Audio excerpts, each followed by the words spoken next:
Сууну чече албасаңыз барып өзүңүз селфи кылбай жумушуңузду чыштап кетиңиз анда.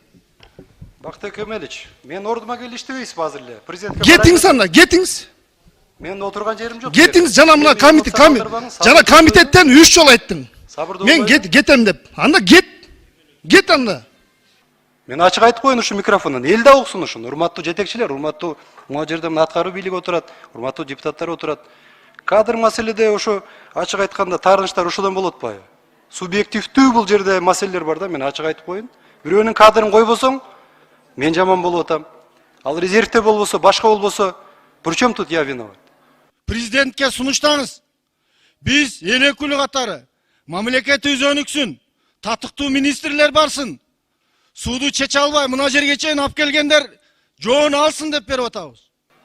Акырындап четинен чечип отуруп, бир жыйынтыкка жетишибиз керек да. Бирөө жарым жоопкерчилик алыш керек да. Анан кайра эле алмаштырып, кайра сайгылай берсек, мен ойлойм, эч ким жоопкерчилик албайт. Азыр мен комитетте айттым, эгерде маселе менде болсо, мен ага даярмын. Жүрөгүм ооруп турат. Чындыгында акыбал өтө деле жакшы эмес. Азык-түлүк маселесинде, пенсия, пособие маселелеринде чындыгында кээ бир мына өзүңүз жакшы билесиз, атайын балдар чоңойгон үйлөрдө 100 сомго 3 маал тамак берип атабыз да. Ошолорду көтөрүшүбүз керек. Жолдорду оңдошубуз керек. Ошол эле мезгилде бул сиздин дагы оюңузду түшүнүп турам. Эгерде энергетика маселесин бир тартипке келтирип, тариф маселесин бир жолго салып албасак, кайсы бир өкмөт ушул жоопкерчиликти алыш керек да, Дастан Далыбаевич. Түшүнүп турам, аны жылдырыш керек да. Азыр мына көрөт атасызбы, эми биздин жүрөгүбүз ооруп турат, элдин курсагы ачка болуп турбайбы? Дастан Далыбаевич, өзүңүз жакшы билесиз да, ооруну жашырсаң өлүм ашкере дейт. Ар бир өкмөт, Жок, кантип төлөйт? ар бир жетекчи. Улукбек Асымович, кантип төлөйт? Уурдо башталат да. Сизге жооп берейин азыр.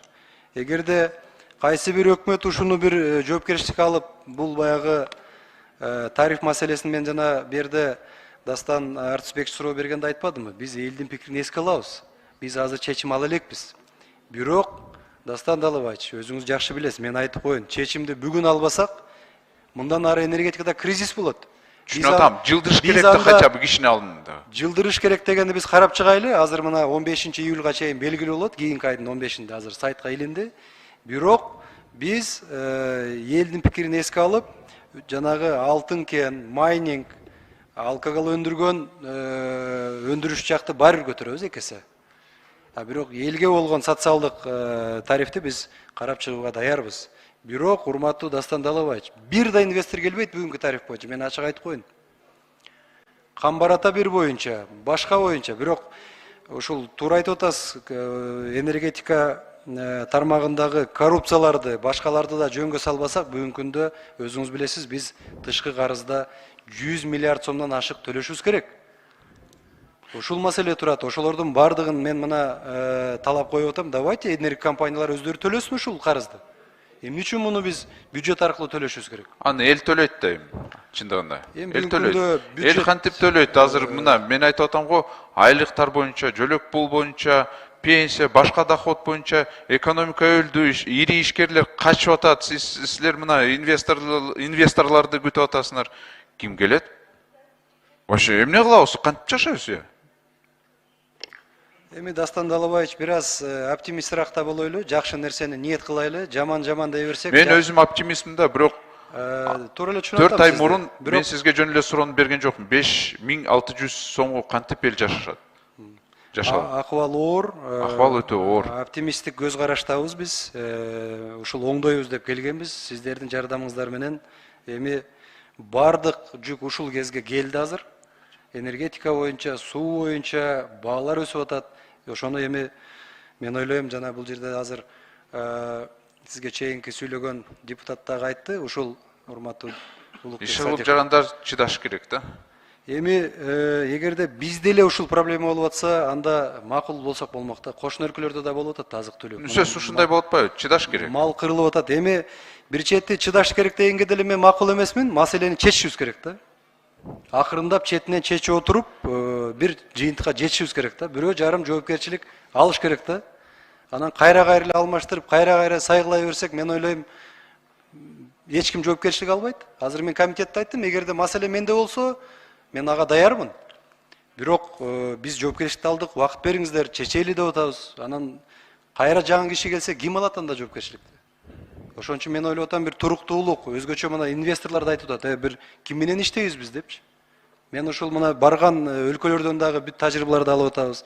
Колдон келишинче инвесторлорго шарт түзөйлү. Бизге акча кирсин, товар кирсин, элдин жашоосу көтөрүлсүн. Биз айтып атабыз, урматтуу депутаттар, биздин мына урматтуу президентибиз баш болуп коюп жаткан талап бүгүнкү күндө, сиздер коюп аткан талап, биз ушул карапайым элдин жашоосун көтөрүш.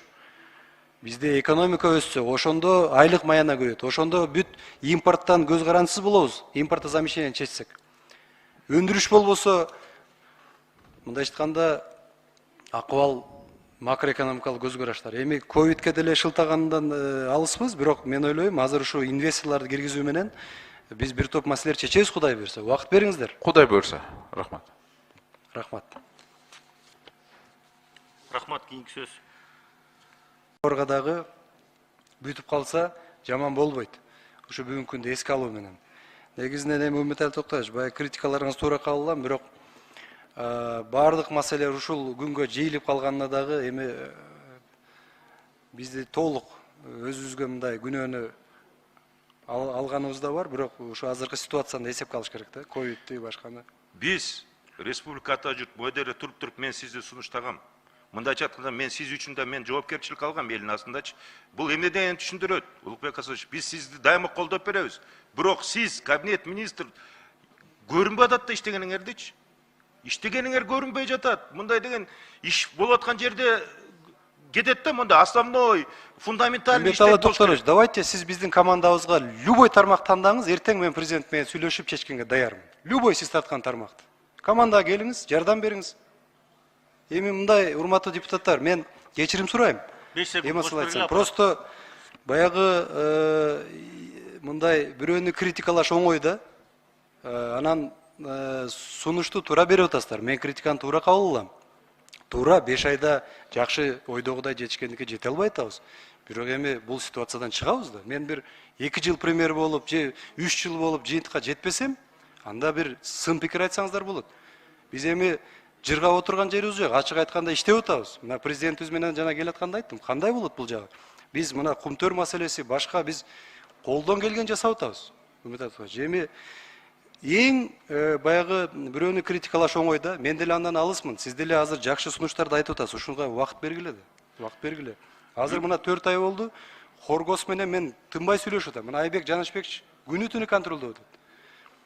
Ар кандай шылтоон айтып атат, General Electric.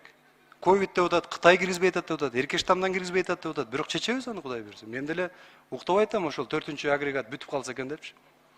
Максат ошол дейм. Максатыбыз бир да баарыбыздыкы. Максат азык-түлүктү чечейли, энергетиканы чечейли, сууну чечейли, айлыкты көтөрөйлү, биринчи жыйынтыкка чечейли деп. Биз сизге жардам берейли, бирок мен бир фактын айтам. Сиз кичине тажрыйбаңыз азыраак болуп атат. Тажрыйбам аз болушу мүмкүн. Аз болуп атат. Но это дело наживное. Биз бүт шарттарды түзүп бердик сизгечи. Мен иштеп кетесиз деп ойлойм. Конституцияны алып бердик силергечи. Кыргыз элинин талабы боюнчачы. Кумтөр боюнча маселени чечип бердик. Эми аркы жагын эмсип иштеп чечебиз, Үмүтәлі, иштеп чечебиз, Кудай буйрса. Сиздердин жардам менен мындай алдыга жакшы оптимисттик көз караштар бар. Эми бүгүнкү мен ачык айтып коеюн, бүгүнкү жыйынга келгеним дагы сиз белгилеп айттыңыз кадр боюнча. Ушу ачык айтайын ушу залда, эл да уксунчу. 1-2 кадрды чечпедим. Эмоцияга берилди кээ бир жарандар, кээ бир коллегаларыбыз. Мына ошонун жыйынтыгы ушундай болот атпайбы? Анан бардык эле маселеге өкмөт күнөөлүү, туура, өкмөт ошону чечиш керек. А бирок кадр маселеде мен ачык кайрылып коеюн анда, кийлигишпесин анда бизге. Жоопкерчилик берип атасыңарбы? Кийлигишпесин анда эч ким. Мен ачык айтып коеюн ушу микрофондон, эл да уксун ушуну. Урматтуу жетекчилер, урматтуу мына жерде аткаруу бийлиги отурат, урматтуу депутаттар отурат. Кадр маселеде ошо ачык айтканда таарынычтар ошодон болот атпайбы? Субъективдүү бул жерде маселелер бар да, мен ачык айтып коеюн. Бирөөнүн кадрын койбосоң, мен жаман болуп атам. Ал резервте болбосо, башка болбосо, причем тут я виноват? Мына Бактыбек Кемеловичтин бир Панфилов районго первый зам коюп бер деди. Хорошо, карайлы деди мына. Сурап калдыңар, ачык айтайын болуптур. Ачык айтайын мына. Биринчи замга деди. Кое албадым. чече албадым. Кээ бир депутаттар положение чечип берди деп атат. Аракет кылайлы, экинчи жарым жылдык менен кошумча киреше менен карайлы, мектептерди жабайлы деп. Эми ачык сурадан ачык жооп бердим мына. Мына Бактыбек Кемелович азыр эмоция менен жооп берет азыр.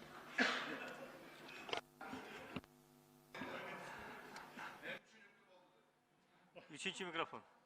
Процедурный. Улукбек Асамидинович. Ал кадрлар боюнча бардыгы конкурстан өткөн. А бирок сен кандай коюп атасыңар, аны бир гана Кудай билет. Аны сен коесуңбу, койбойсуңбу? Аны мен бир гана баягы чалдык. А бирок бүгүнкү күндө сиз суу маселесин айтып атабыз. Сууну чечиңиз. Сууну чече албасаңыз барып өзүңүздү селфи кылбай, жумушуңузду таштап кетиңиз анда. Бактыбек Кемелович, мен ордума келип иштебейсизби азыр эле? Президентке Кетиңиз анда, кетиңиз. Мен отурган жерим жок. Кетиңиз, жана мына комитеттен 3 жолу айттың. Мен кетем деп. Анда кет. Кет анда. Эми мындай бир аз сабырдуу болойлу да, урматтуу. Жо, сабырдуулукту мына биз карманып айттык жанатан бери. Асамидинович, сиз баягы кандай ойду айттыңыз? Бүгүн кечке баягы 2 күнөн бери элде суу жок болуп атса, сиз өзүңүздүн баягы ички дүйнөңүздүн мындай бөлөкчө ой менен азыр айттыңыз болуш керек. Ачык айтсаңыз, 120 депутаттын баарын айтсаңыз болмок. Ким кандай кадр суранып атканын. Мен айтып коеюн, аз комитеттен сизди биз баягы сизди сынаган жокпуз. Сиздин ишмердүүлүгүңүздү сынап атабыз. Сиз адамгерчилигиңизди, адамдык касиетиңизди мен сынаган жокмун. Мен ушу отурган кызматыңызды сынап атам. Мен ушу элге жетпей аткан сууну айтып атам. Бүгүнкү күндө Панфилов районунда 1 грамм суу жок. Мен ушу комитеттен туруп келатсам, мени келип кучактап айтып атасыз. Кадрыңызды өдө жактын президенттин сунушу менен мен чечип атам дедиңиз.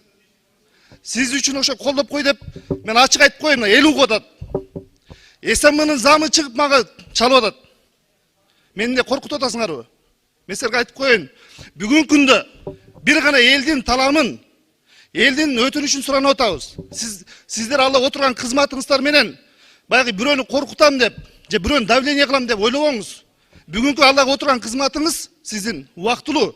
Бул сиздин аллага иштей албай аткан өзүңүздүн ишмердүүлүгүңүз менен сиз президент уят кылып атасыз. Сиз премьер-министр тиги мамлекетти уят кылып атасыз. Целый өкмөттү уят кылып атасыз. Эгер иштей албасаңыз, комитеттен 3 жолу айттыңыз. Анда арызыңызды жазып кетип калыңыз. Татыктуу адам келип иштесин. Мен ачык айтайын. Рахмат. 6-cı mikrofon. Рахмат, урматтуу Нурбек Өмүрбекович. Жо, бериш керек. Бе айтып атпайбы? Процедурный маселе бериш керек. Чыгып сүйлөгүлө, дагы барбы сүйлөй тургандар? Улукбек Асамидинович, сиз мына Кудай деген баласыз, сабырдуу болуп, дайым ибадатка бекем жүрөсүз. Сиз элдин жүгүн көтөргөнү жарышка чыкканда ошо атчандар менен сиз алдыга чабып кетип калдыңыз. Сиздин жаныңыздагы атчандар калып кетти чаңда. Биз сизге мына азыр Үмөт Токтаралиевич туура айтты. Биринчи маселе бул кадр маселеси. Эгер бир депутат же башка эл өкүлү сунуштап атса карап көрүңүз. Президентке сунуштаңыз. Биз эл өкүлү катары мамлекетибиз өнүксүн, татыктуу министрлер барсын. Сууду чече албай мына жерге чейин алып келгендер жоон алсын деп берип атабыз. Сиз министрлер кабинетинин башчысы катары биринчи кадр маселесин чечпесеңиз болбойт. Мына айыл чарба министри отурат алдыңызда. Айыл чарба министри менен акимдер кандай иштеп атат? Бюрократия. Асмандан алган статистика менен отурат булар. Бир дагы дыйканды чакырып, бүгүн мынаны эгип бер, ушу боюнча мен каалаган сумманы алып туруп, четке чыгарам деп айта албайт булар. Айыл чарба министринин адистери канчадан айлык алат? 6000, 8000 айлык алат. Булар жүрөгүн мамлекетке берип иштебейт. Эмне үчүн булардын структура системасы каралбай атат? Сиз мына бирөөнүн айыбын ачыш, өзүңүз жакшы билесиз, хадисте. Сиз бул кадрлык маселеде президентибизден суранып чечишиңиз керек. Мына аркаңыздагы жетекчилер катар отурушат. Сиз эмес, ушулар кетиш керек биринчи. Эмне үчүн сизге чейин жеткириш керек суунун маселесин? Ошол жердеги губернатордон баштап суу башчысы.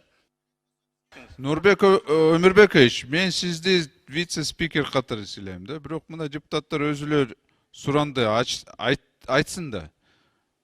Ачык айтсак, менимче бул туура эле бетинде ачыш керек. Эчтеке болбойт. Мен ошону колдойм. Мисалы мен биякта сүйлөп, же мына көпчүлүк депутаттар мен ойлойм алар дагы ушундай кылбайт, барып анан тиякта сүйлөшүүлөрдү жүргүзбөйт. Мен эч качан мисалы Улукбек Асамединовичке барган жокмун, мына бирөөнү коюп берели, бирдемени кылып бер деп. Вот ушундай негизи болуш керек да. Азыр кабинет министр толук независимый керек болсо. Бир дагы депутат жумушуна кирише албайт. Ошондуктан смело ушундай эле иштергиле. Ушундай учурлар болсо, бияка келип айтыш керек аны. Уялбай эле. Рахмат сизге.